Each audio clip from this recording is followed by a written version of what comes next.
Hello guys, this is Zakir Hussain. నమస్తే, నేను ఇందు. జ్యోతి మల్హోత్రా. నిజంగా ఈవిడ గురించి మాట్లాడాలంటేనే నాకు చాలా సిగ్గుచేటుగా ఉంది. సో రీసెంట్గా జరిగిన ఇష్యూలో ఈవిడికి కూడా చాలా ప్రధాన పాత్ర ఉన్నట్టుగా తెలుస్తుంది.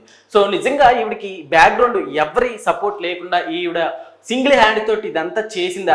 సో ఇందుకు ఏం చెప్తావు అసలు? నిజంగా ఎలాంటి బ్యాక్గ్రౌండ్ లేకుండా సో సింగిల్ హ్యాండ్ తోటి ఈవిడ చేసిందని మనం మాట్లాడుకోవచ్చు అంటారా? సో జకీర్, మనకు తెలిసినట్టే అంటే జ్యోతి మల్హోత్రా ఒక భారత్ కి సంబంధించిన ఇన్ఫర్మేషన్ ఒక గూఢాచారిగా పాకిస్తాన్ కి అయితే మొత్తం చేరవేసిందని చెప్పొచ్చు. అంటే ఢిల్లీలోని పాకిస్తాన్ హై కమిషన్ ఆఫీస్ లో డానిష్ అనే వ్యక్తితో రిలేషన్ పెట్టుకొని ఈవిడ డానిష్ ద్వారా 2 సార్లు పాకిస్తాన్ కూడా విజిట్ చేశారు. అక్కడ ఒకసారి వెళ్ళినప్పుడు ఒక 10 రోజుల వరకు ఉన్నారు. నెక్స్ట్ టైం కూడా వెళ్ళినప్పుడు ఒక 8 రోజుల వరకు అక్కడ విజిట్ చేసినట్టు తెలుస్తుంది. అయితే పహల్గామ్ అటాక్ కి ముందు కూడా ఈవిడ 3 months బిఫోర్ ఎప్పుడైతే పహల్గామ్ అటాక్ జరిగిందో దానికి 3 months బిఫోర్ కూడా ఆవిడ కాశ్మీర్ లో కూడా సందర్శించినట్టు తెలుస్తుంది. సో అక్కడ ప్లేసెస్ కానివ్వండి, ఆ లొకేషన్స్ కానివ్వండి అన్ని షూట్ చేసి ఆవిడ తన ఇన్స్టాలో కూడా పోస్ట్ చేసినట్టు తెలుస్తుంది. సో ఆ పోస్ట్ చేసిన తర్వాత దాని కింద క్యాప్షన్ కూడా మళ్ళీ కాశ్మీర్ కి వెళ్ళడం అవసరమా అంటూ కూడా ఆవిడ పోస్ట్ చేశారు. అంటే క్యాప్షన్ కూడా ఇప్పుడు మొన్న చూసుకుంటే అదొక సెన్సేషన్ గా మారిందని చెప్పొచ్చు. అంటే ఒక రకంగా ఇవిడ జ్యోతి మల్హోత్రా కాశ్మీర్ ని ప్లేసెస్ కానివ్వండి, లొకేషన్స్ కానీ మొత్తం చూపిస్తూ అంటే ఇండైరెక్ట్ గా పాకిస్తాన్ వాళ్ళకి అంటే పహల్గామ్ అటాక్ చేయడానికి ఇది correct place, Kashmir correct place అంటూ కూడా ఇండైరెక్ట్ గా హింట్ ఇచ్చినట్టు కూడా తెలుస్తుంది. అయితే ఇప్పుడు ఇక్కడ మన దేశం ఇప్పుడు అందరికి వచ్చే పాయింట్ ఏంటంటే మన దేశంలో ఈ జ్యోతి ఒక్కటేనా, ఇంకా ఎంతమంది జ్యోతులు ఉన్నారు?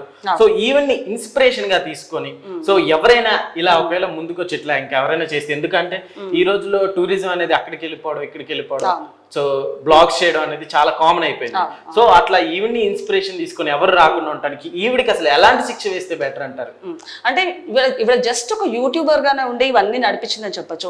అంటే ఇక్కడ యూట్యూబర్ గా ఉండి అక్కడికి వెళ్ళడము, అలాగే మొన్న చూసుకుంటే ఈవిడ పాకిస్తాన్ లో ఒక అనార్కలి మార్కెట్ లో కూడా ఈవిడ షాపింగ్ చేస్తున్నప్పుడు ఈవిడకి 6 AK-47 గన్మెన్స్ ని కూడా పాకిస్తాన్ అయితే భద్రత ఏర్పాటు కూడా చేసినట్టు తెలుస్తుంది. సో ఇక్కడ దానికి సంబంధించిన విజువల్స్ ని కూడా ఒక స్పానిష్ యూట్యూబర్ కూడా రికార్డ్ చేశారు. సో అందులో కూడా యూట్యూబర్ కూడా షాక్ అయినట్టు తెలుస్తుంది. అంటే ఒక యూట్యూబర్ అయి ఉండి ఇంతమంది సెక్యూరిటీ ఏంటంటే మీకు కూడా ఆయన కూడా ఒక చూసారు యూట్యూబర్ కి అంత సెక్యూరిటీ ఉండేసరికి మరి షాక్ అవ్వడం.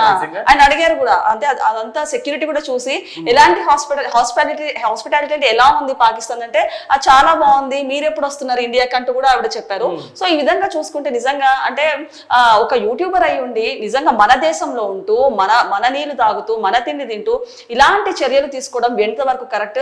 సో ఇప్పుడు చూసుకుంటే అంటే చాలా మంది భారతీయులు అయితే ఈవిడ మీద మండిపడుతున్నారు. అంటే మన దేశంలోనే ఉండి మన తిండి తింటూ అలాంటిది మన భారత్ కి సంబంధించిన ఇన్ఫర్మేషన్ ని పాకిస్తాన్ కి చేరవేయడము, ఇలాంటి వాళ్ళని ఏదైతే సౌదీలో ఒక యాక్ట్ ఉందో హ్యాంగ్ చేసే యాక్ట్, ఈవిని కూడా ఆ యాక్ట్ ద్వారా ఈవిని కూడా హ్యాంగ్ చేసేయాలని అలాగే షూట్ చేసేయాలంటూ కూడా చాలా మంది మండిపడుతున్నారు. అంటే ఈవిడ కేవలము అంటే ఈవిడ యూట్యూబ్ పరంగా కూడా చాలా మంది ఫాలోవర్స్ ఉన్నారు, సంపాదన కూడా బాగుంది. కాకపోతే కేవలం ఒక డబ్బు ఆశ వలన, కేవలం ఒక లగ్జరీస్ కోసము ఇలాంటి ఇన్ఫర్మేషన్ పాస్ చేసింది. సో ఇవిని మాత్రము ఉంచకూడదంటూ కూడా చాలా మంది మండిపడుతున్నారు.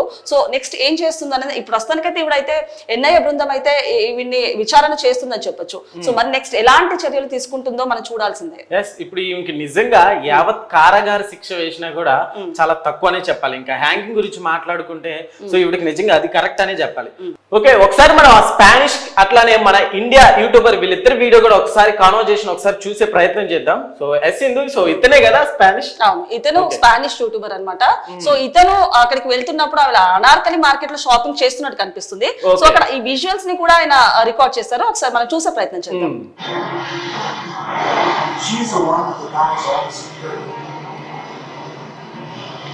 అక్కడ గన్మెన్స్ ని చూడొచ్చు మనం. Yard. Look all the guns she got searching. Stopping, moving, stopping, or just make YouTube videos. Yeah, okay. Is it your first time in passing? No, about 5 times. 5 times. Or how do you feel about Pakistan? I love that Pakistan's India. Yes, that's it. Do you want to come to India? Have you ever come to India? Yes, I've been to India. Yeah. I'm not from India. You from India? Alright, okay. What do you think of Pakistan Hospital? Well, what do you think of Pakistan Hospital? What a nice day.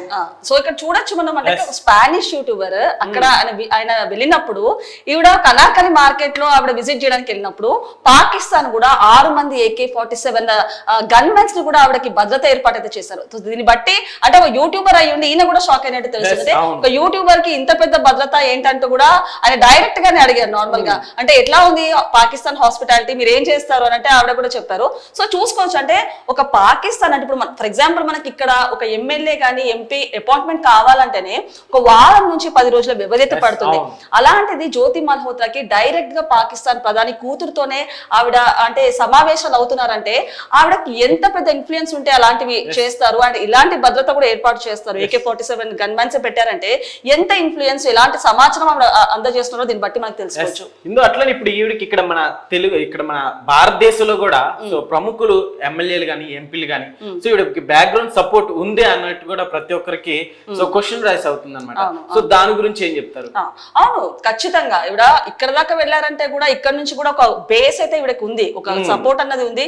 కాబట్టి ఈవిడ కూడా అంటే ఒక డబ్బు ఆశకు కానివ్వండి, ఒక luxury ఆశకు కానివ్వండి, ఇక్కడ ఉన్న ఇన్ఫర్మేషన్ మొత్తం అక్కడ పాకిస్తాన్ ISI సిబ్బందికి కూడా పాస్ చేయడము అండ్ విజిట్ వెళ్ళొచ్చిన తర్వాత కూడా పాకిస్తాన్ కి ఇంకా వాళ్ళతో టచ్ లో ఉండడము, వాళ్ళతో మాట్లాడడము, ఇలాంటి ఇన్ఫర్మేషన్ అన్ని పాస్ చేయడం ఇంకా చేస్తూనే ఉన్నారు. సో దీనికి సంబంధించి అయితే ప్రస్తుతానికి ఆవిడని అరెస్ట్ చేశారు. అలాగే NIA బృందం అయితే ఇంకా డెప్త్ గానే ఆవిడ గురించి ఇంకా ఇన్ఫర్మేషన్ అయితే కలెక్ట్ చేస్తున్నారు. అట్లానే ఎందుకు ఇప్పుడు చూసుకుంటే మన తెలుగు రాష్ట్రాల్లో కూడా బాంబు ఇంతకు ముందు మనం చూసుకుంటే అటు సైడ్ అంతా అటు సైడ్ బీహార్ అటు సైడ్ ఎక్కువ పేలుళ్ళు అవి జరిగినాయి. సో ఇప్పుడు రీసెంట్ గా చూసుకుంటే మన తెలుగు రాష్ట్రాల్లో కూడా ఈ బాంబు కలకలం అనేది రేపుతుంది. సో దీన్ని ఎలా చూడొచ్చు అంటారు? సో మరి ఆపరేషన్ సింధు నేపథ్యంలో కాశ్మీర్ తో పాటు తెలుగు రాష్ట్రాల్లో కూడా ఉగ్రవాదులు ఉగ్రదాడి చేసేందుకు కుట్ర పొందారు. అంటే మొన్న ముంబైలో చూసుకుంటే 2 ఉగ్రవాదులు అయితే పోలీసుల అఫీషియల్ మెయిల్ ఐడికి ఒక మెయిల్ పెట్టినట్టు తెలుస్తుంది. అంటే ముంబైలోని ఛత్రపతి శివాజీ ఎయిర్పోర్ట్ ని పేల్చేస్తామంటూ అలాగే హోటల్ ని కూడా పేల్చేస్తామంటూ కూడా వాళ్ళకు వార్నింగ్ పెట్టారు. అంటే అఫ్జల్ గురు అనే ఉగ్రవాదిని ఒక అక్రమంగా ఉరి తీసినందుకు దానికి ప్రతీకారంగా మేము ఈ చర్య చేపడుతున్నామంటూ కూడా వాళ్ళు చెప్పారు. సో వాళ్ళని కూడా పోలీసులు అయితే అరెస్ట్ చేసి వాళ్ళని కూడా అదుపులోకి తీసుకున్నారు. సో ఇది ముంబై విషయం మామూలుగా. సో అలాగే మన తెలుగు రాష్ట్రాల్లో విజయనగరంలో కానివ్వండి, హైదరాబాద్ లో కూడా జరిగింది. ఇక్కడ 2 పర్సన్స్ కూడా సో బాంబు పెట్టడానికి ట్రై చేశారు అని కొన్ని వార్తలు కూడా సర్క్యులేట్ అవుతున్నాయి. సో మనం దాని గురించి డిస్కస్ చేద్దాం ఒకసారి. సో దానికి తెలిసిన అప్డేట్ ఏంటి? సో అంటే ఇప్పుడు విజయనగరానికి చెందిన సిరాజ్ అనే వ్యక్తి అలాగే హైదరాబాద్ కి చెందిన సమీర్ అనే వ్యక్తి ఇద్దరికైతే ఒక ఫ్రెండ్షిప్ అనేది ఏర్పడిందని చెప్పొచ్చు. సో ఇద్దరు కలిసి ఒక బాంబ్ బ్లాస్ట్ చేయడానికి కూడా వాళ్ళు ఒక డమ్మీ బ్లాస్ట్ కూడా చేశారు. అంటే డమ్మీ బ్లాస్ట్ అంటే విజయనగరానికి చెందిన సిరాజ్ అనే వ్యక్తి అమెజాన్ లో కూడా వైర్స్ కానివ్వండి, పేలుడు పదార్థాలు వైర్స్ కానివ్వండి, టిఫిన్ బాక్సులు కానివ్వండి, అలాగే చాలా భారీ మొత్తంలో పేలుడు పదార్థాలు అంటే అమోనియం నైట్రేట్, సల్ఫర్ కూడా ఇవన్నీ కూడా కొనుగోలు చేశారు. సో ఇవి కూడా పోలీసులు అయితే ఇవన్నీ స్వాధీనం చేసుకుని అదుపులోకి తీసుకున్నారు. అంటే ఒక విధంగా చూస్తే వీళ్ళు మానవ బాంబులు కూడా తయారు చేస్తున్నట్టు కూడా దర్యాప్తులు అయితే ఆయన కూడా పేర్కొన్నారని చెప్పొచ్చు. ఓకే, అయితే ఇలాంటి జ్యోతులు కావచ్చు, సో ఇలాంటి వాళ్ళు ఇంకెవరున్నా గానీ వెంటనే వాళ్ళందరినీ జల్లెడ పట్టి బయటికి తీసుకురావాల్సిందిగా గవర్నమెంట్ అయితే మా నుంచి కూడా కోరుతున్నాం. So thank you.